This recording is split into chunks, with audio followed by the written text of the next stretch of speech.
Hello and welcome into your Bruins Week podcast. This is for the second/third week of January. I've covered everything on my channel up until the Capitals game, so in this video I have a lot of topics to go over, and I'll go over those in a second. First, I'd like to apologize for the camera lag, which I can see I'm getting. This video is about kind of listening to my thoughts, not really my face, and my images of my face and future scenes will be smaller, so don't worry. I'm not going to be on display like this, lagging all over the place. It's going to be more like this, for example. But back to that. If you want to like this video, I'd appreciate it. It supports the channel. Leave a comment, any thought you have whatsoever, suggestions, anything. Leave it down below. Subscribe to my channel if you like my Bruins coverage and all of that. And you can check out my Twitter here. I have it on the right. And there's a link to my Twitch there if you want, and do with that what you want. I'm not going to force that upon anyone. Just, support me if you want to. The first thing I'm going to go over, and I'll go over everything else I'm going to go over now. I'm going to start going over the Bruins standings and the statistics of the guys on the team. I will then be talking about Colby Cave and Peter Cehlarik. They kind of swapped, not swapped, but Cehlarik kind of took Cave's spot on the roster. We'll be talking about Anders Bjork and his injury. We'll be talking about Rick Nash. We'll be talking about the Boston Pride partnership briefly. We'll be talking about the schedule, the Bruins schedule and all that. How the Bruins are going to manage their 7 capable defensemen at the NHL level. Some trade rumors along with the 5 games that I'll be going over. It's not going to be too long to go over each one of these, but we have Maple Leafs, Habs, Philadelphia, St. Louis, and the New York Rangers. Those are the games. And I have scenes for each topic, except for I kind of grouped Cave and Cehlarik together, along with the scheduled D-men and trade rumors all grouped together too.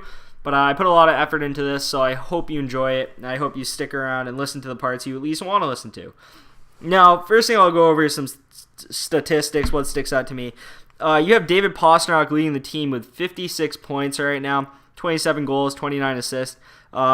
He's close to the lead in assists, and he's by far the lead in goals right now. Marchand in second with 53 points. Bergeron, 41 in 33 games. He'd be probably right near Pasta if he's played the whole year. Great player. Marchand's stats would probably be boosted if Bergeron had played the whole time too. Kind of goes because they play together. Krejci has 40 and 49. And honestly, Krejci may be the most important forward because he has carried the second line in the second line scoring by himself mostly this year. Jake DeBrusk has 14 goals, 4 assists, 18 points. Not bad for Jake. I wish we could get a little bit more out of him from the playmaking category, but honestly, it's only his second full year in the NHL, so I'd be hard pressed to ask him to be more productive when he's been very solid this year.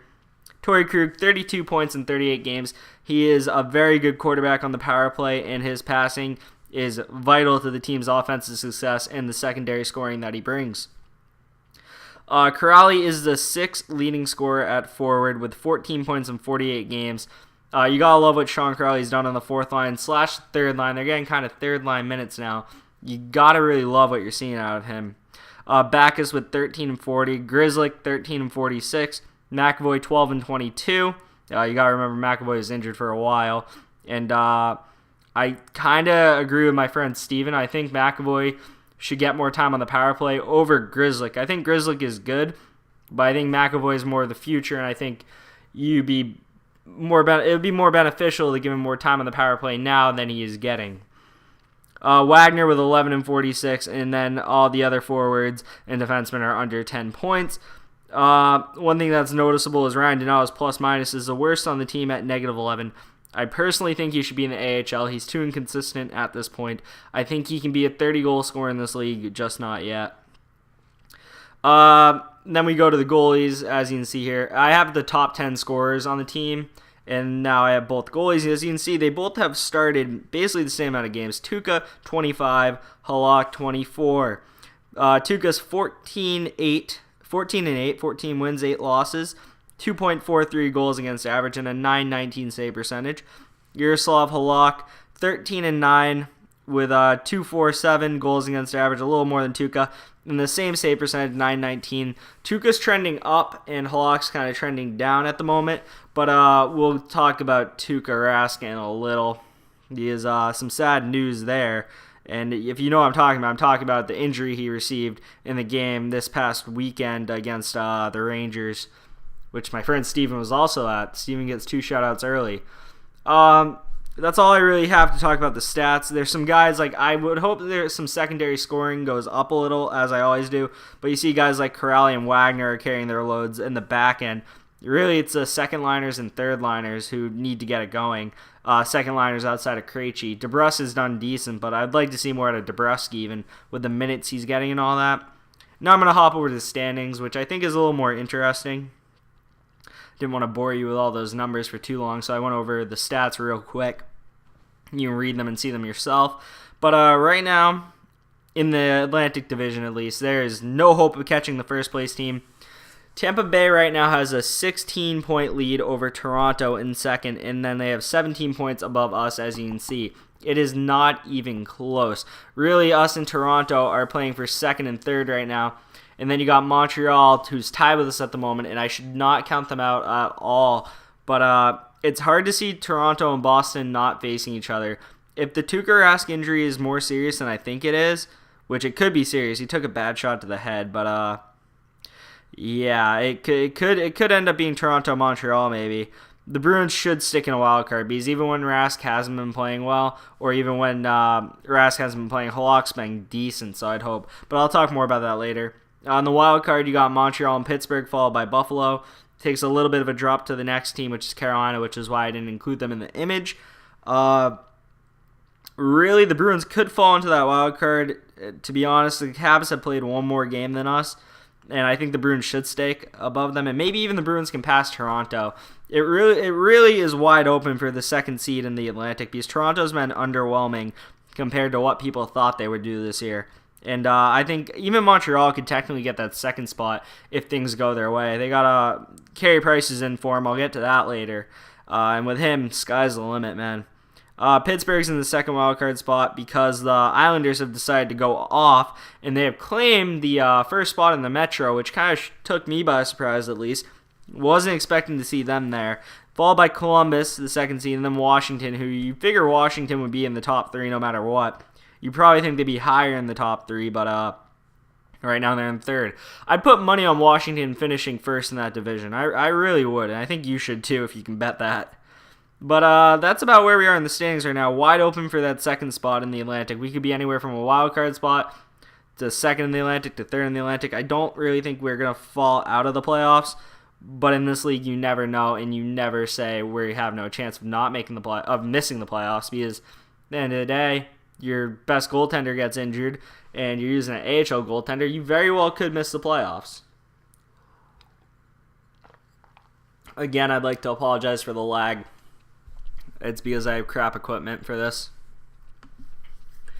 Next, we move on. I'm going to make myself smaller. That way you guys don't focus on me as much. Move this around a little. We're going to talk about Colby Cave, who is at the bottom here, and Peter Cehlarik, who is above Colby Cave there. Now, Colby Cave is kind of getting, I wouldn't say it's bad for him that he's leaving Boston, but it's not his fault that he's leaving Boston. It's more because the Bruins are in a win-now type of situation, and we don't have time to wait for him to get better, really. We really don't. And he was on a one-way deal, so if we sent him back to the minors, he could have been claimed. And we did send him back to the minors because we wanted to plug Cehlarik in there to see how Cehlarik would do. And Colby Cave is a young kid from Edmonton, so really this is kind of a homecoming for him. He gets to go back to Edmonton, which I should have mentioned. He's going to Edmonton. He was claimed off waivers by Edmonton. He grew up in Saskatoon, or Saskatchewan. That's what I should have said. And he grew up kind of like the John Tavares thing. You know, he's wearing Leafs pajamas. Colby Cave was wearing Oilers pajamas. And, you know, it's kind of cool to see someone get to go home and play for their hometown team. And I bet that means a lot to him. And I'm kind of glad if he went to a team, it would be his hometown team like that. Because he wanted to be a Bruin, but it just wasn't in the cards. He wasn't a good enough third-line center, and we couldn't wait for him to progress on the big club at the NHL level. So he had to go back down, and Edmonton claimed him. And I bet he's not too upset about that. He's only played 3 games so far. He's a -3 there. But as you can see, only 5 points on the third line as a center. Not good enough. Plus, I wanted to plug in Cehlarik to see how Cehlarik did on the second line wing, which so far, as you can see, He's gotten 3 points in 3 games, and he looked pretty impressive in his first 2 games. He brings some size to that line, too, which I think is a little underrated.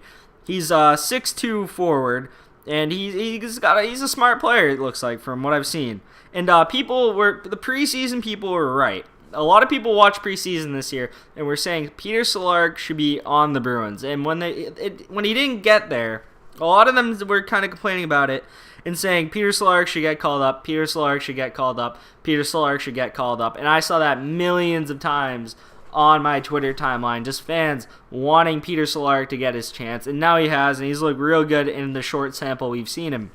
So I don't mind that at all. Colby Cave, though, he was a good Providence Bruins player. I think he was leading the team in points in Providence when he got called up. But at the NHL level, he just wasn't ready, or he just never will be ready to take over the role that the Bruins wanted for him. And I wish him all the best in Edmonton, and good luck, Colby Cave. As for Peter Cehlarik, I think he fits good in the second line right now. I think that's a short-term solution on the second line, not a long-term solution. He should be a third-line winger when we hopefully acquire someone to be the second-line winger. I honestly think a third line of JFK, Cehlarik, and Donato would be what you would do if you acquire that second-line winger at the moment. Backus, I wish, wasn't on the team because he doesn't really fit. As much as I hate to say that, he doesn't fit the fourth line because the fourth line's playing really good together right now, and he can't really bring what the third line needs.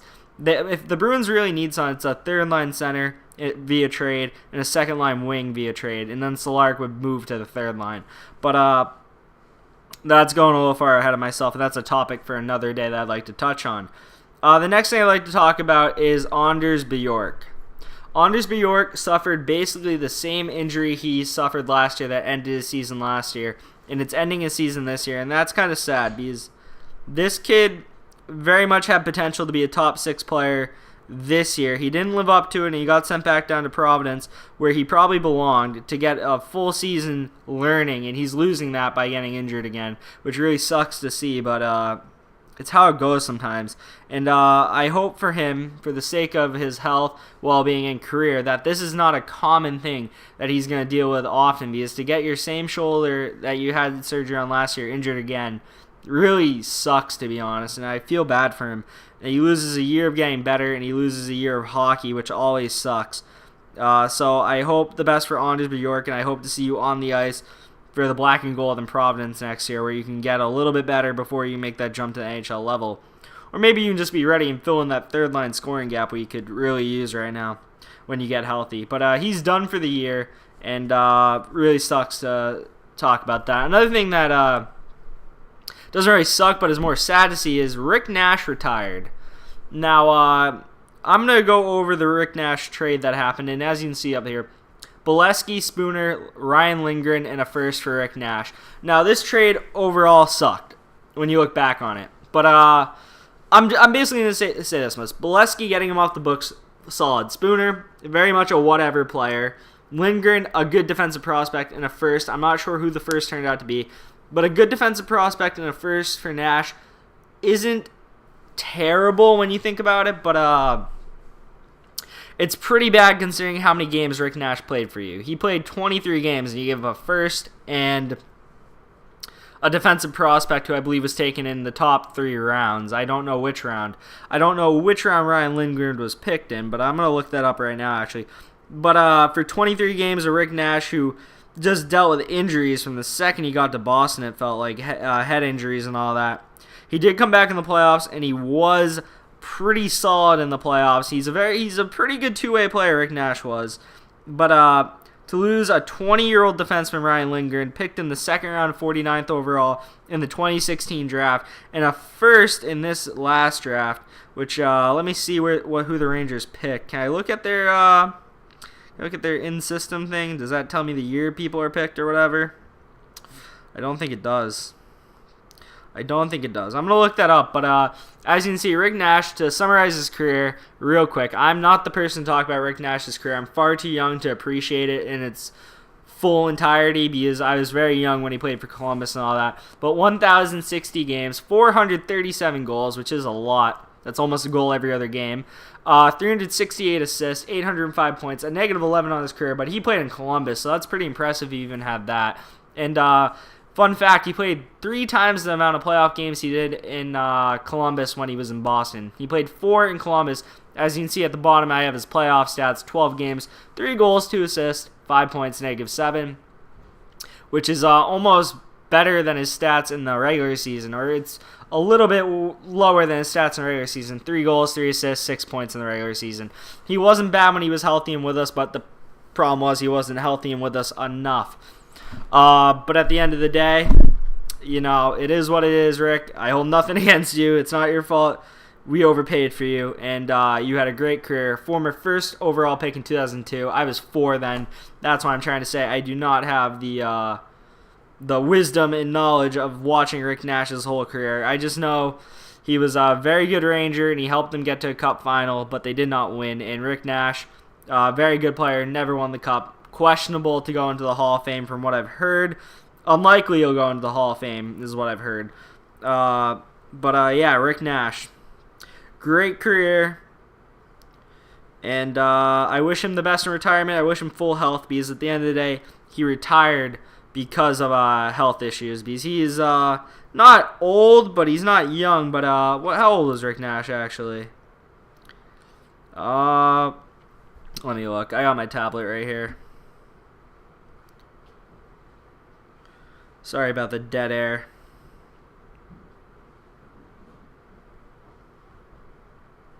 Rick Nash retired at the age of 34, so he definitely could have played longer. Because, for instance, Chara right now is like 40, 41. So he definitely could have. Let's see. 2018 draft. Can I look at this for the Rangers? No, I can't. Well, if you want to look that up, you can yourself. I can't seem to find who they picked with the Bruins pick, but they had a first-round pick from the Bruins, so it would have been in the late 20s. So you can look that up yourself. The next thing, and I'm going to go over this one very quick because I do not know a lot about it, but the Boston Pride. The Bruins came up with a partnership with the Boston Pride of the National Women's Hockey League, which is a small league, but it's all the women really have in America. I'm sorry about my hair here. I look like a slob or something. But it's a cool partnership because it grows the game in any way, shape, and form, which is always solid, and the women's game deserves more respect than it really gets. Because I watched the women's U.S. Olympic team this past February, I think it was, almost a year ago. And it's very entertaining hockey, and I understand some people do not like watching women's sports for whatever reason. I'm not one of them, however. I enjoy all competition, and I enjoy the fact that Boston is one of the few cities with an NAWHL team, and I think it's cool. And I do intend to check out a game this year. I do not follow them closely, but I do intend to watch a game live this year because they play at the Warrior Ice Arena. I think it's very cool that the Bruins partner with them. I'll leave a link in the description to an article that I read that I did not dissect for this, but if you want to read about the partnership, you can go read about it there. That's all I'm going to say, but I just think it's cool that they're growing the game in any way they can. Now on to 3 topics I have. Now we have Char's representative of the 7 D-man topic. Tuukka Rask is his own topic because got to talk about his head, and then the schedule, and also trade rumors. Now the schedule thing I want to talk about is the fact that the Bruins are already done playing the Maple Leafs and the Canadiens, and I think last Monday was the last time, so a week ago today, or a week ago yesterday, because now it's Tuesday, late night recordings, but so a little over a week ago, we finished up playing the Canadiens and the Leafs, and I think that's terrible. I understand it's a random schedule, but it shouldn't be a random schedule. It should be scheduled so your divisional games that matter. And I know you can't predict that. You need to have your late divisional rivalries and in divisional games later in the season. I don't want to see Toronto 3 times by the New Year, or 4 times by the New Year's like we have. It's just stupid because that's a key rivalry that matters down the line. We're not going to have any games against them when we're probably going to be right next to each other in the standings, and that overall sucks. It makes no sense, too. But we do have Florida 3 more times and Tampa 3 more times, which is odd. We played each of them 1 time this year, and we have them 3 more times. So you get that there, but I feel like you need a front load the beginning of the season with Western Conference teams. If you want to get like one Toronto out there or one Canadiens out there, one Tampa, one Florida, but then the end of the season should just be all divisional, all at least in conference. I think it should at least be all in conference, but it should be mostly divisional games in March and April because that's when they matter the most. Or at least majority of your end of your season games should be against division rivals. Now, the two biggest rivals we have are already done with, and there's still about 4 months left in the season. Maybe a little less than that now. That's a minor complaint. Again, I'm sorry about the lag in the video camera. This thing sucks. But it's what I got. Now, as for the 7D, man, right now, the Bruins, according to, where is it? Daily Faceoff. Of course it's gone. Let me pull this up real quick. This one's an easy pull-up because I have it pinned. Bruins, you got, on the defense, you go Chara McAvoy as your first pair. You then got Krug and Carlo as your second pair. And then Grzelcyk and Kevin Miller as your third pair. Now, those are great pairs, but one thing that you may notice is that John Moore isn't there. Now, John Moore is locked up for about 5 years, $2.7-something million, and that's a lot of cap to have sitting on the 7th floor every night. Now, there are two options. Hold Moore up there. You'll probably see Moore mixed into the lineup here and there to play, but at the end of the day, you can't have all that cap up there. So you have to move someone, because I know you want to have 7 defensemen, but all 7 of these guys should be playing somewhere in the National Hockey League. Steven Kampfer is a 7th defenseman. John Moore is not a 7th defenseman. So if you're going to plan on having everyone healthy, which I know is a big if, you need to move one of them by the trade deadline to get a forward and help you bolster a part of your lineup that needs it more than your defense. You have the best defensive... You have arguably the best top 6 defensively in the league. You let up the 6... I'm at the second least goals per game. I think that's the right statistic right now. You cannot have a guy like John Moore up there. If you might as well trade him for something that can help us on the front end, is my argument here. If you're not going to play him, you trade him. And if you want to play him and you want to trade someone else, trade someone else. One of the 7 has to be moved for forward, though, because you can't just be like, well, if someone gets injured, well, then if someone doesn't get injured for 30 games, you have $2.7 million cap space all the way on the 7th floor, which doesn't help you on the ice. Again, sorry for the lag of the camera, but I mean, you got assets, use them to get what you need. That's what I think. Can I look at goals against average? I cannot right here. God, I'm terrible with using this tablet. Goals against per game. The Islanders are the best in the league. We're actually third now. We're tied for second with Nashville with 2.61. The Islanders are first with 2.42. Don't sleep on them Islanders, man. They're hot right now. They really are, and they're scary. But that's basically what I'm going to say. And that brings me to the next thing, which is trade rumors. Now, as you can see here on the bottom left side here, I have things I've seen. Boston swing for Tarasenko and Simmons. Mark Stone has a trade chip at the deadline. That's from a NESN article. Bruins may target Braden Chen or Tarasenko. Friedman. Bruins are interested in Michael Furland. I'm really getting sick of seeing rumors because it's fool's gold to look at them. And but it's fun to talk about, I will be honest there. But at the same time, you shouldn't listen when you hear rumors unless there's like hard evidence. Like Friedman's a good source. These other 3 I used are not. If you see someone like Friedman tweeting like we're interested, that's cool. But basically what he's saying is we've gone fishing. What can we give you to get Michael Furland? It's not they're getting it. Oh, they're close. That's not it. When you see stuff like that, that's when you get geeked. You don't get geeked when you read stuff like this. But honestly, if you've watched my channel, you know I want Mark Stone. Mark Stone is my wet dream to have on the Bruins. Tarasenko shortly behind him. I've seen Kevin Hayes. I don't want another Hayes just because I have a bad taste in my mouth from Jimmy. That sounds weird. Braden Shen, that would be a good center for the center depth. Not hot on him, but I wouldn't be opposed to him. My friend Kevin said Jakob Silfverberg or Jacob Silfverberg. I wouldn't be opposed to that either. I need to look at his cap situation a little more.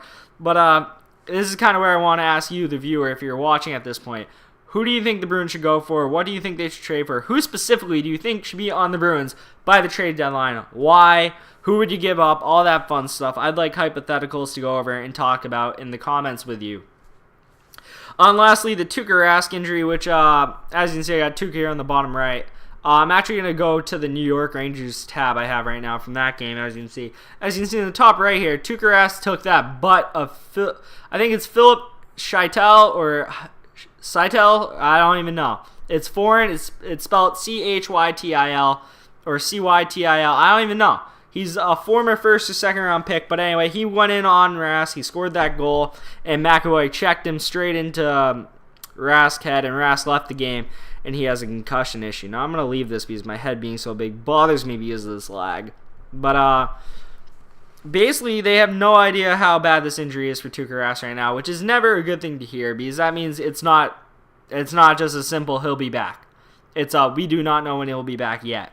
And the Bruins have a 9 or 10 day break until they take on Winnipeg on, I want to say, the 29th. I think that's the right date. So that's 7 days right now until they're back in action. And it's really not good because Tuukka was just starting to hit his stride. He's moving up the save percentage leaderboards if you've been paying attention to that like I have. He's caught up to Halak finally, and he's been playing better than Halak for a bit. Yeah, Tuesday is the 29th is the next time they play. They play Winnipeg. And then I guess you could play Halak that game, and then the 31st you put him in against Philly. But you hate to see that type of injury, and there's not a lot of information, so I'm not going to spend much more time on it. But you really hate to see it, and it's really upsetting if this is a serious injury because he has been playing good lately. And now with that, I will move on to talking about the games, which there's 5 of them.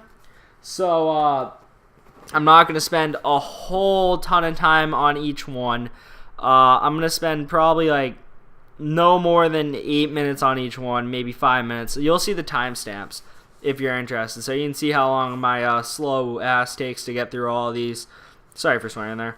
But the first game we want to talk about is the Toronto Maple Leafs. Now, in this game, I'm gonna make my head even smaller just because I don't want to see that. But I don't want to see the lag. The lag will distract me. But you had Tuukka Rask versus Michael Hutchinson, and Michael Hutchinson looked weird with his red pads, as you can see right there. You can tell he's been bouncing around teams and all that, and he has yet to find a home. And he didn't have his best game in this one. Wasn't bad, but he didn't have his best game. And it was Rask versus Hutchinson, and it started off with a Marchand missing the empty net. He had an empty net. He basically had the puck with an empty net, and he could have hit it, but he whiffed on it, and it went right through the crease and out the other side. And I was like, is this the type of night we're going to have? Is this seriously the type of night we're going to have missing the net? But later that period, Grizzly would make a huge save on Kapanen, which made me think maybe the luck was going to be on our side tonight. And I know it's kind of random observations, and it's very... there's no weight to what I just said, really. If you miss a net like that, it doesn't determine the game, but it's kind of like something you feel like, oh, it's going to be one of those nights. And if you're a real fan, you'll understand what I'm saying. You will. But Grizzly would make a huge save on the near post on Kapanen later in that period, which was kind of making up for that Marchand miss, I felt. Grizzly did that for Marchand. You can't convince me otherwise. But the scoring would get started 18 minutes and 21 seconds in the first period. Char would throw it out of the zone towards Wagner on the boards near center ice. It would bank off the boards to Crowley, who was entering the Leafs zone. He would pass it to Krejci, who, as Krejci was entering the zone, and Krejci would take a slap shot and beat Hutchinson top shelf. And Krejci's been doing this. He's been making a habit of beating goalies with like slap shots from the same area recently. I don't know what it is, but when Krejci's above the right circle, goalies better be worried if there's traffic in front of the net because he has a way of fitting it through certain holes and getting it to the net. But anyway, the Bruins would go up 1-0 there. There was a big screen by Chris Wagner on the shot too, which Krejci did a good job of using that and timing the shot perfectly to beat Hutchinson. The Leafs would then respond 7 minutes and 37 seconds into the second. The Leafs would get into the Bruins zone, and a shot by Janssen would be rebounded by Kapanen, and then he'd get it right back to Janssen, and he would shoot it again point blank on Tuukka. Tuukka would save it, but it would hit off his glove, and it would hit off the back of Miller and would go through Tuukka's leg. So he gloved it, as if you're looking at my lag up here, hits his glove off of Miller's back, down through his 5-hole. And I think the reason Tuukka didn't get a good glove on this is because of the traffic. He was late to react because he saw it late, got his glove over late, wasn't able to close his hand, which is why it just bounces off and then it goes through his legs. Unfortunate there. A little bit on Tuukka, a little bit on the Bruins defensemen and forwards who are in the defensive zone not reacting to the rebound and getting there in time. But really hard to blame anyone really on that goal. It's just Toronto had you pinned in your own zone. 10:33 into the second period, the Leafs get a power play in the Bruins zone. Kapanen would pass to Kadri, and this is one of the best passes I've seen on a power play this year. Kadri, no-look pass, cross zone to Marner. Marner would come in to the right face-off dot and rip a slap shot from real close. Really no chance for this on Tuukka. It goes posting in. A beautiful shot labeled by Marner. And this would kind of be the end of the Leafs' dominance. The Leafs, from about 10 minutes left in the first to about 10 minutes left in the second, were pure dominance of the Bruins. And Tuukka Rask made a ton of great saves. Obviously, he led in those 2 goals, but he made a ton of great saves that really kept the Bruins in this game, and the Leafs really could have ran away with this game, but Tuukka didn't let them, and he held them in, and the Bruins would then play a good game going forward. So I saw some people online saying, like, oh, the Bruins were lucky to win that one, the Leafs played better. I don't think that's 100% true. I think you can definitely make that argument, and I wouldn't argue with you. But it was dominance for about 20 minutes where they could have run away. The rest of the game was pretty even. So I don't think it was just they ran over us and we got lucky. I think it was just they had a great stretch where they got unlucky. That's all I'm going to say. That was my observation. I thought the Bruins survived that, and they weren't terrible defensively. It's just they couldn't get out of their goddamn zone. It was tough to watch. It really was. But 14:47 into the second, the Bruins' 4th/3rd line, Acciari, Wagner, and Corrali, whatever you want to call them, really. They're the 3rd line in minutes, but they're the 4th line at heart, and if you watch, you know what I mean. And Acciari and Wagner gang up on Jake Gardiner down low, and Jake Gardiner hates the Bruins with all his heart. I can't be convinced this guy doesn't have nightmares with black and gold and Bruins in it, and I just can't imagine he doesn't. They forced a turnover behind his own net. Sloppy turnover. Wagner backhands passes it to Corrali in the slot, and Corrali roofs it. Beautifully placed shot. More about the placement than the speed of this shot by Sean Corrali, and he roofs it top shelf to make it 2-2. 19:45 into the second, McAvoy dumps it in. Zaitsev gets it for the Leafs, tries reversing on the boards to his deep pair. Corrali, however, pressures him and forces a turnover. He passes out front where Pastrnak has his stick on the ice ready. He snaps a one-timer right through Michael Hutchinson, and that's a tough one for the Leafs to concede that late in the period. And the Bruins would leave the second up 3-2, and the game would end 3-2. Corrali would have a 3-point night, probably one of, if not the best nights of Sean Corrali's career. 3 points, 1 goal, 2 assists. Tuukka Rask, 30 saves, tons of big saves. We survived the end of the first and beginning of the second, and that's basically how the game went. The Bruins were better with their chances than the Leafs were, and as you can see, we won the season series decisively, 3-1. But it's really hard to say that's going to matter. If we get the Bruins-Leafs series like we all think we will in April, when you look back on the games they played, it's going to mean nothing because they were in, November, December, November again, and January 12th. That's going to be 4 months. They're going to be completely different teams. They might do stuff at the trade deadline. We're going to have no idea what the matchup will look like if we get it. We won't. I mean, as much as I'm like, we beat the Leafs 3-1, it really means nothing because that's a ton of time. I don't know how good the Bruins are in 4 months compared to the Leafs are in 4 months. It's impossible to tell. And these games will mean jack squat when I go back to look at them. So we beat them. Good for bragging rights. But at the end of the day, we all know the bragging rights only matter in the playoffs. And I know the Leafs fans would be thumping their chest if they beat us in the regular season 3-1. But I can't do that because I know as a Boston sports fan, the playoffs are where it matters. Tom Brady showed me the other day the playoffs are where it matters. And I'm not going to celebrate this 3-1 series win over the Bruins, I meant over the Leafs. But most minutes for both teams, for defensemen and forwards, Carlo led for defense, 23 minutes and 5 seconds. For forwards, Marchand, 19 and 37 seconds. Gardiner led the Leafs D with 21 minutes and 46 seconds, and Marner led their forwards in 19 minutes and 41 seconds. Fun fact about the Leafs' penalty-killing defense tonight, Hainsey and Zaitsev played both of them, they each played this, 3 minutes and 24 seconds of the Leafs, 4 minutes of penalty kill time. Now, I know the Leafs have this Norris Trophy candidate, and I'm surprised he's not out there more for your penalty killing. I feel like if he's a true Norris Trophy contender. He should be out there a little bit more. Just my thought. He's not my Norris Trophy winner right now. He has a long ways to go. If he probably can't win it in my mind. He can put up all those stats he wants. He's not good enough defensively, Morgan Riley. Just my firm opinion. You can hate me in the comments down below. You got to be better at defense to be the Norris Trophy winner, in my firm opinion. Anyway, we're moving on now to the Habs, which is another team you might know that Bruins fans hate. This game would be on the 14th of January. We'd be wearing our Winter Classic jerseys, and this is Tuukka Rask versus Carey Price. And wow, did Carey Price have a game? That's all I can say. Let me get into this goal scoring, and then I'll talk about my thoughts at the end. 14 minutes and 9 seconds into the first. A 4-on-4. Grizzly takes it towards the zone, and he holds up here at the blue line. And it's a smart play not to enter the zone and secure possession when you have 4-on-4, because possession matters a lot with all that open space.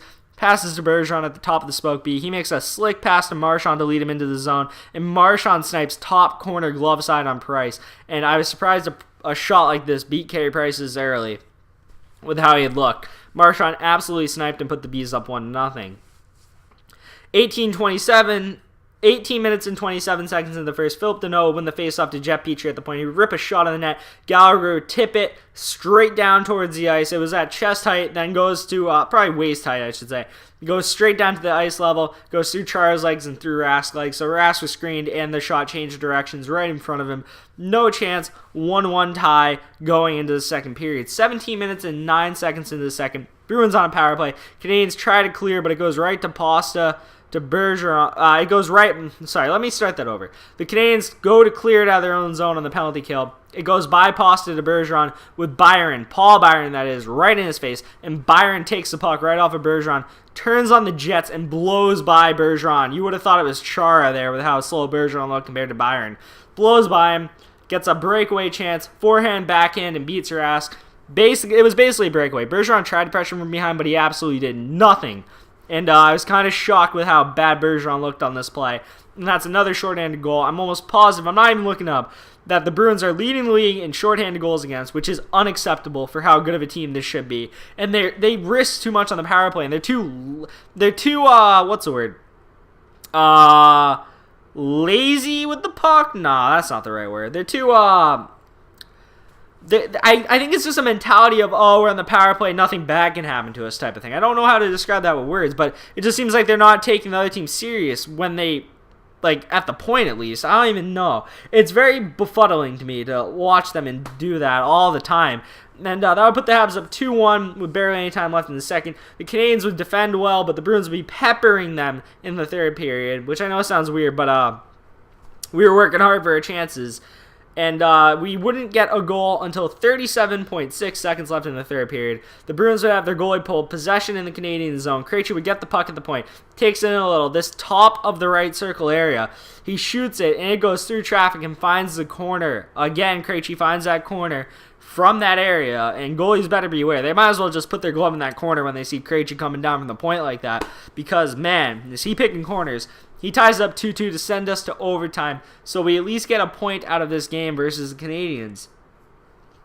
15 seconds into overtime, Domi makes a great cut. He makes Charlie McAvoy look silly on this move, but at the same time, McAvoy has to respect him in 3-on-3 overtime because he can go left, right, sideways anyway because there's so much open space. So I don't hate on Chuck for that too much.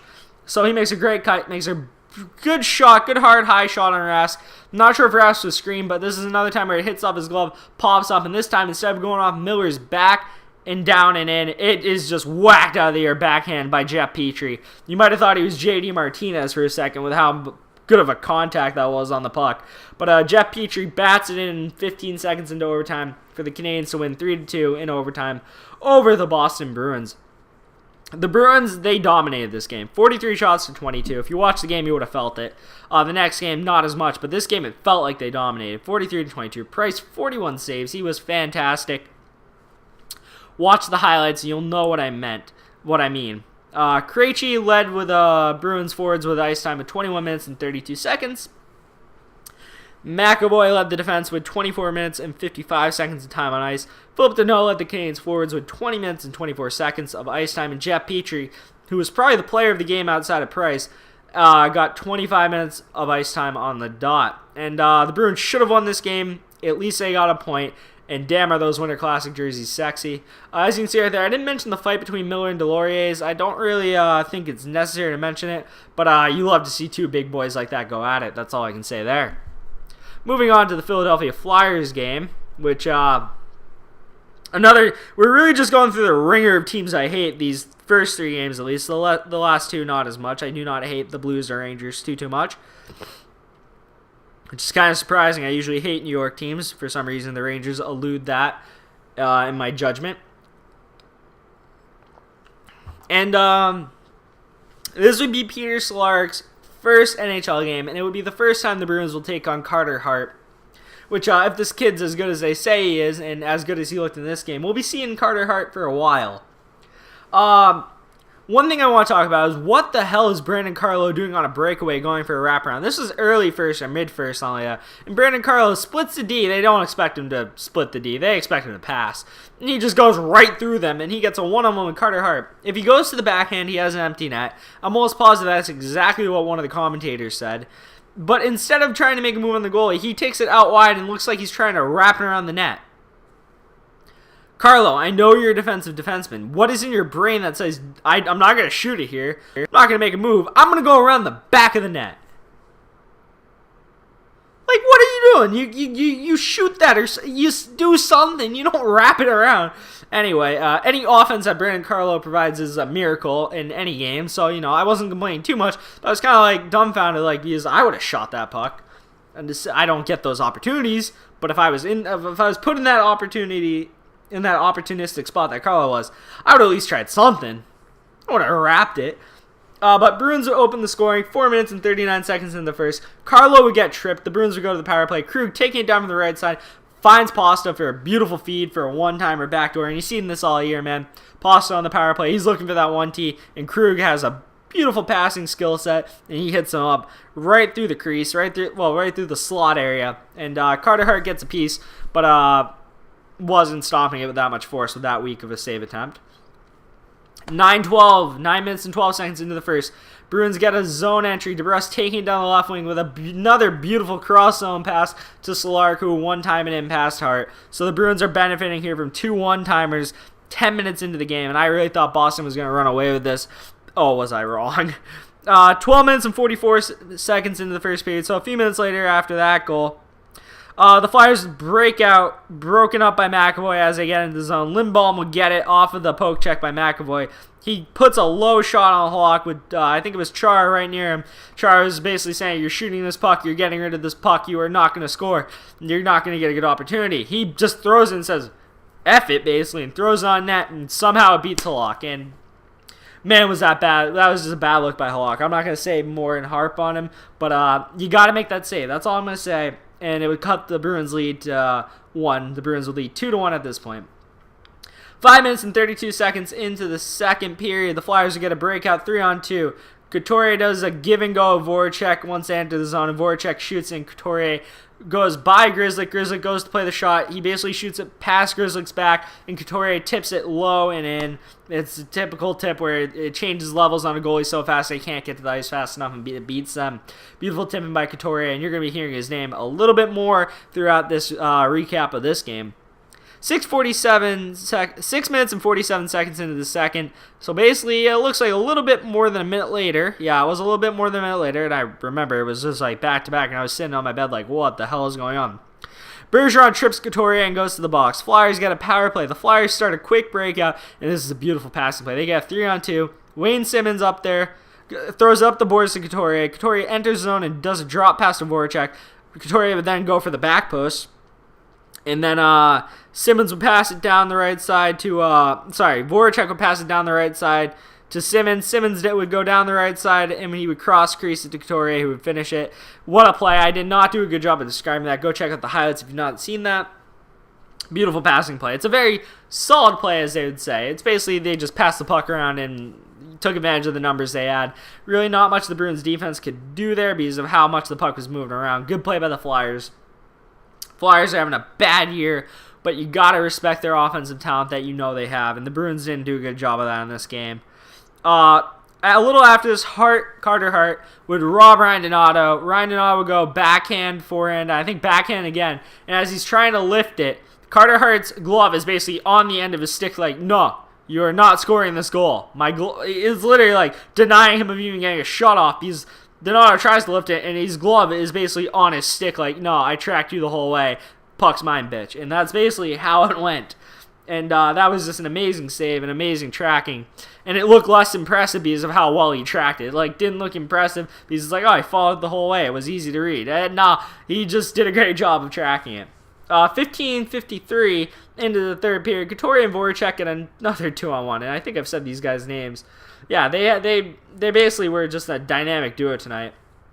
So 15:53 into the third, Couturier and Voracek get a 2-on-1. Krug goes to need to take away the pass, which he does in fairness, but Couturier says, I'm going to shoot it, I'm on fire tonight, no one can stop me. Rips a low shot and beats Cehlarik under the left leg. Another save I think Cehlarik should have. If you're going down, you commit, man. And he didn't commit, he left his leg a little bit off the ice, and it just slid right under. 4-2 Flyers lead. 18:54 into the third period. Bruins have the goalie pulled. Marchand takes a hard low shot with Cehlarik in front of that, and Cehlarik redirects it top shelf past Hart. 4-3, and that would be not enough. They just wouldn't have enough in the tank to get it done versus the Flyers, and the Flyers win 4-3. Now, if you look at the goals that beat Carter Hart tonight, you got 2 one-timers, which he has no chance on, and a redirect. So this kid was, you got to take in context how he got scored on. Just really, we only had 19 shots on goal, but the 3 that were on goal that he didn't save were virtually impossible to save. This kid was a lot better than the stat line shows tonight. The Bruins outshot them 42-19. Actually, I got the shots mixed up when I was talking about Carter Hart. He stopped 39-42, and the 3 that got past him were just, there was no chance. Great game from Carter Hart. On the other end, Cehlarik stopped, I think that quick math says 15 of 19, which is pretty terrible. Cehlarik didn't have a good game. He had one of his worst games, actually. But forwards leading the way for ice time, Pastrnak, 21 minutes and 46 seconds for defense for the Bruins. Krug, 22 minutes and 27 seconds. Couturier, of course, Couturier led the way with Flyers forwards, 22 minutes and 18 seconds for defense. Provorov, and this is a massive lead on his peers on the defensive side of the ice for the Flyers. He had 25 minutes and 54 seconds, which is 5 more minutes than the next D-man on the Flyers for minutes. The Bruins, it's different than the Canadiens one because, yes, they outshot them by more than they did the Canadiens, but I felt like the Flyers' quality of chances were a lot higher even though they had only 19 shots. It felt like the Flyers deserved to be in this one, and I could even argue, even though they got outshot and outplayed, they didn't deserve to lose, and they might have deserved to win even though they didn't have as many chances. I know it's weird to say, but when you get quality chances like they did, I think you can make an argument you gave them too many quality chances, even though... I hope you guys know what I'm saying there. I really do. But, not a pretty game for the Bruins. Not a pretty game for Jaroslav Halak. And we will move on to the St. Louis Blues. This game was on January 17th. And you have Jake Allen versus Tuukka Rask. And barely a minute into the game, Jack Edwards made it sound like DeBrusk scored. He got me all hyped in my room. I need to change this here. We need to go to St. Louis here, as you can see. You got the pitchers there. You got some celebration. You got the Wagner goal I got too. But Edwards made it sound like DeBrusk scored a goal like 1 minute into the game, and it just never even came close to crossing the line. And he got me hyped for nothing. But there were no goals in the first period. The scoring would be opened 3 minutes and 31 seconds into the second period. Krejci would enter the zone with the puck through the middle. He would go out wide. DeBrusk and Cehlarik would go down low, drawing defenders. Krejci would wait until Krug enters the zone and got towards the slot until he got open, and Krejci would hit him up, and Krug would snipe from the slot past Jake Allen. Beautiful play by Krejci to take it into the zone down the middle, take it out to the side, wait for someone to get open, find the open man like Tom Brady would, hit him up in the slot, and have him finish. It was beautiful. 1-0 Bruins, barely into the second period. In less than a minute later, the Blues would get in deep into the Bruins zone. John Moore would have a bad turnover on a reverse down the boards. It would lead to chaos. Rask made 2 big back-to-back stops, one on David Perron, and the second one was on O'Reilly. But on the O'Reilly save, the rebound is a little out to the left, and there's nothing Rask can do to recover, and it gets in the net by O'Reilly himself, who got his own rebound. And the game would be tied 1-1 Another time the Bruins let up a quick goal after they score one. The Bruins have a bad habit of letting the team answer right away, and that problem would not elude them in this game. Another goal in the second period, 13 minutes and 36 seconds into the second period. Carl Gunnarsson at the point would give it down to James Schwartz on the near boards, and he would go low, I think like the top of the circle, basically like a give and go in soccer where you pass it, you run, and you receive it. Carl Gunnarsson gave it to Schwartz. Schwartz saw that he was making a run, or in this case, skating to the top of the circle, passed it right back, and Gunnarsson would hammer a one-timer past Rask, and it was a bullet, and the Blues would go up 2-1 in the later parts of the second. But with 16 minutes into the second, the Bruins would respond. They would get a power play, and Char would rip one from the point. Boermeister, as Char is shooting it, drops David Backes with kind of like a cross-check, maybe just a push. It's hard to tell if he's holding his stick or if he's just shoving him with his hands. But as David Backes is falling to the ice from this Carl Gunnarsson push, the shot of Zdeno Chara hits David Backes' leg as he's falling and redirects top shelf on Jake Allen. Thank you, Jay Boermeister, for hitting David Backes and making him score that way, because he wasn't going to score with a shot with how he's been playing. And that would tie it up 2-2, and you go to the intermission tied 2-2. And in the third period, the Bruins would drop 3 goals on the Blues. 5:27 into the third, Rask would make a big kick save, which goes up the boards to JFK. JFK would give a beautiful pass up the middle to Wagner, which goes right past Pietrangelo and sets him up for a breakaway. And as you can see in the picture right above the score of the game, Wagner would finish that with a backhand to forehand move with a lot of speed coming in on Jake Allen. Beautiful finish. And the Bruins would get their 4th goal, 13 minutes and 12 seconds into the third. Bergeron would win the face-off to McAvoy. McAvoy would skate it all the way from the point, down the boards, around the net, would go for a wrap, but he decides to pass it instead of wrapping it, and he passes it cross crease to Brad Marchand, and Brad Marchand would finish that beautiful feed by Charlie McAvoy. Beautiful play by McAvoy, and a beautiful finish by Marchand. Easy finish by Marchand, to be honest. But just a beautiful play by McAvoy, and that's why us Bruins fans gush at how much talent McAvoy has, because he can do it in both ends. He really can. Truly, he's going to be a great two-way defenseman one day. He's already a good one. He's going to be a great one day, though. Corrali would get the empty netter late in the third to seal the 5-2 win. One thing that is insane in this one, and I just thought the Bruins were the better team. I'm just going to say that. There's really not much to dive into, like shots and all that. It's just the Bruins were the better team. The Blues didn't really connect with each other. It felt like they were playing a little off, even though they were generating some chances. It just felt like their passes were a little bit off, their communication. If you watch the game, you'd understand. It's hard to describe these things in hockey because it's not like baseball where you have stats for everything. So you basically have to go off of my word or what you saw. But one thing that's very fascinating is that the Blues had 6 forwards over 20 minutes, which is abnormal as hell. Usually the Bruins only have like 2, maybe 3. Blues had 6. They do not trust their 4th line and 3rd lines.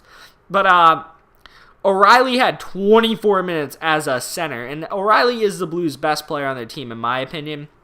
I know people will be like Tarasenko. No, O'Reilly in each zone, offensively and defensively, I just think is a more complete and all-around better player than Tarasenko. Pietrangelo, I just think he's good. I don't think he's as good as O'Reilly. But O'Reilly he had 24 minutes in this one. Pietrangelo had 22 minutes and 30 seconds of time on ice. The Blues would have 4 forwards who would have basically the same time or more, which is ridiculous to have 4 forwards getting more, basically the same or more as your best defenseman. Yeah, that blew my mind. Marchand got 21 minutes and 8 seconds, and Carlo would get 25 minutes and 47 seconds to lead the Bruins forwards and defenders. Rask was solid in this one. So I'd say about Tuukka Rask there. Jake Allen, not as much, not his best game. We move on to the final game I will talk about, and that is the one against the New York Rangers, which has a Tuukka Rask injury in it, which I already talked about, so I'm not going to talk about it here.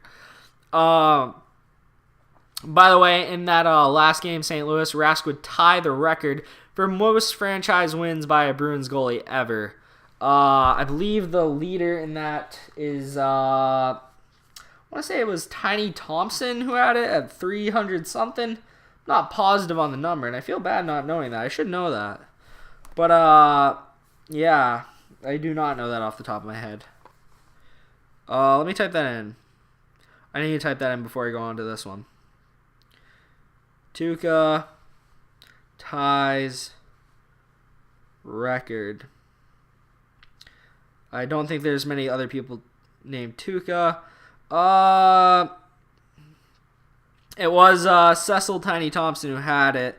It is 252 wins for Tuukka, tying Tiny Thompson for the record, and he may have gotten it in this game, but he got injured early on, and I'll get to it, though. I'll get to it. So the Rangers kill off a 4-minute double minor early, which is always a bad sign. The Bruins' power play was crap in this one for the most part. The penalty was because Ryan Lindgren, the Bruins prospect they gave up that I mentioned earlier in the Rick Nash trade, who's now playing in the NHL at 20 years old, so he must be doing fairly well. But he high-stick Krejci, and Krejci was probably looking for teeth after this one. Again, I'm going to make my image a little smaller, that way you're not as focused on the line. Not as small as the last one, though. But anyway, 17:28 into the first, JFK forces a turnover on Brett Howden down low, gets the puck from him. Oh, actually, it was on the boards, not down low, my bad. He gets the puck from him, basically walks over him to get it. He passes to Danton Heinen, who is a little behind him, basically. It's kind of like a wrap pass, like not wrapping the net, but wrap his like arms around his body to pass it to Heinen. Heinen one times and slaps it past Lundqvist, and the Bruins go up 1-0 late in the first period. And then another Bruins giving up a goal after scoring one. 1 minute later, Philip Scheitel, or however you pronounce it, blows right by Bergeron's attempt at a stick check. Another one of these plays where Bergeron kind of looks sloppy, which is kind of uncharacteristic of him. I hope he really uses his break to get his wheels back, because just kind of looks slow the last few games, in my opinion and my observations. But he then blew by Miller down the right wing, and he absolutely blew by Miller. I don't think Miller realized how fast Scheitel was. And he goes in on Rask, finishes a backhand forehand move, and McAvoy hits him at the end of this. And I understand why McAvoy hits him, because McAvoy doesn't know he scored. He's trying to lay the body. You're coming in on my goalie. I'm going to make you pay the price. But I kind of wish he didn't, not because he shouldn't have, but because of where Scheitel goes after, or Scheitel, or however you want to pronounce it, where he goes after McAvoy hits him, which is straight into Rask's head. As you can see here in the top right corner, his ass goes straight into Rask's head, and Tuukka Rask will leave the game, and he has a concussion. And no fault to Charlie McAvoy. It's just you hate to see that. You really hate to see that. It's no fault to Charlie's, though. But you hate to see that. I bet he felt really bad about it. And it's not his fault that happened. But I really hope Tuukka's okay. We really need him. He's been the better goaltender lately, and we really need him. I do not want to have to deal with bum goaltenders backing up Halak, because I think Halak can hold the job for a little, but I'm not really in for experimenting with goalies. It's just not something the Bruins need right now with all the injury struggles that they had at the beginning of the season. I'm not here for that. I'm going to be here for that, but I don't want to be here for that. 5:22 into the second, Brady Shea, which that's a weird one to spell too. S-K-J-E-I. Brady Shea. That's how you pronounce Shea. That's how you spell his Shea. S-K-J-E-I. Shea. Anyway, he gets the puck off of the face-off win by Zuccarello. Low, hard pass to the slot, and it's just redirected by Zibanejad past Halak. Tough by Halak here. It's his first goal let up, and it's he'd been in the game for like 13 minutes, and there wasn't really much he could do about that redirection. 3:24 into the third, the puck's dumped deep into the Rangers zone. Lundqvist goes to play, and he gets ganged up on by Bergeron Pasta, who forced a turnover. Pasta picks it up, makes a slick little toe drag deke to get it out to the front, and he hits Marchand with the cross crease, and he beats Lundqvist point blank, and the Bruins tied up 2-2 early third period. Zdeno would then go to the box for a delay of game, and this is a weird one because Ryan Strome shoots it, and it like flutters and goes about chest height, and Charges whacks it, and he whacks it out of midair over the glass, which I don't think that should be a penalty because the puck isn't at a stable location. It's not like he intentionally does it. He's just whacking it to try to get it away from him. He has no control of the puck going out play early here. It's kind of bad luck that he hits it out. It goes out, and Zibanejad snipes coming down from the point on the following power play produced by that delay of game call. And the Rangers would win 3-2 on that because the Bruins would not be able to score another goal. This win is a historic one as well for the other goaltender. Henrik Lundqvist moved into sole possession of 6th place on the all-time wins list of the entire NHL with 446, which is ridiculous. That guy's been around a while, been on some great teams, does not have a cup, but he definitely deserves one. The Bruins were not the best on the night, especially considering they only had 29 shots, even though they had 5 power plays, and they were not able to score on a single power play. You hate to see it. Unacceptable, really. I really hope Rask is okay. Lundqvist played well. Leaders for time on ice. Zuccarello had 21 minutes and 6 seconds for the Rangers forwards. Mark Stahl, the only defenseman you may know if you haven't watched the Rangers in 5 years, has had 25 minutes and 2 seconds for the Rangers. Marchand had 19 minutes and 29 seconds to lead the Bruins forwards. McAvoy again would lead the Bruins defense with 24 minutes and 55 seconds. Rask saved 6 of 7 shots. Halak saved 11 of 13. Lundqvist saved 27 of 29. And one thing I'd like to point out is the Bruins have like a different defenseman leading every game, though. You rarely see a guy lead two consecutive games of time on ice. I think McAvoy of the 5 games led 2. I think Carlo led 1. Krug led 1. And I think Carlo might have led another. So it might have been Carlo twice, Krug once, and then McAvoy twice. Don't quote me on that, but that's just off the top of my head. I remember seeing those names. I can't remember anyone else who led. Grzelcyk didn't, Miller didn't, Moore didn't, Chara didn't. I don't think Chara did. I think it was just Carlo, Krug, and McAvoy. But you don't see many teams where a different guy leads every night. Like if you watch the Wild, for example, which I know, boring hockey team to watch in my opinion, but Ryan Suter always leads that D-core in time on ice. Judging by the youth here, I bet Mark Stahl leads quite a bit. Maybe Brady Shea leads as well. But just thought it would be interesting if I include time on ice. This video is officially over an hour, which means I've talked way too long. And I'm actually going to wrap it up because I've actually talked about everything that I wanted to talk about, which if you watched the whole video, God bless, you're an amazing person who can listen to me for an hour talking. I'm very impressed by you. But if you just watch segments, thank you for watching. If you got to this point at all, thank you. Please like, comment, subscribe, just whatever you can do to support the channel. I really appreciate it.